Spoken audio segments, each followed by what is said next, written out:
Let's have some fun in the kitchen and make my delicious chicken teriyaki pineapple bowl with a creamy coconut rice. I'm going to start by cutting the pineapple right in half, including the crown of the pineapple, for some extra decoration when we serve the pineapple bowl.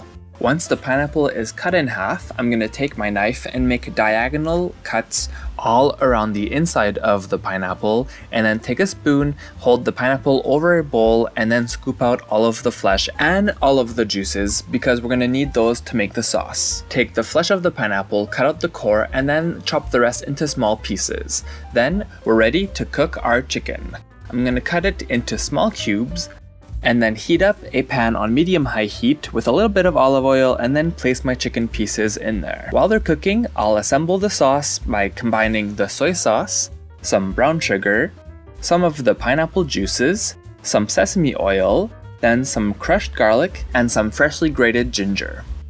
I'll whisk those ingredients together, set it aside, and then I can take my cooked chicken out of the frying pan. And then right away, I'm ready to cook my pineapple with a little bit more olive oil, and then I can place my pineapple pieces right into the hot pan. I'm gonna add a little bit of brown sugar to the pineapple, and then stir everything together. Cook for a few minutes, and then once you have a nice caramelization on the pineapple, I'm gonna add the cooked chicken back to the frying pan with our sauce that we made earlier. Stir everything together and then bring the sauce to a simmer.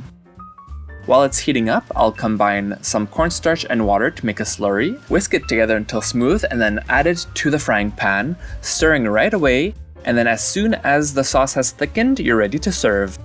Take your pineapple bowls and your cooked rice, place some rice in the bowls, then top with your delicious chicken and pineapple mixture, and you're ready to enjoy. Find the full recipe at FrenchKissCook.com.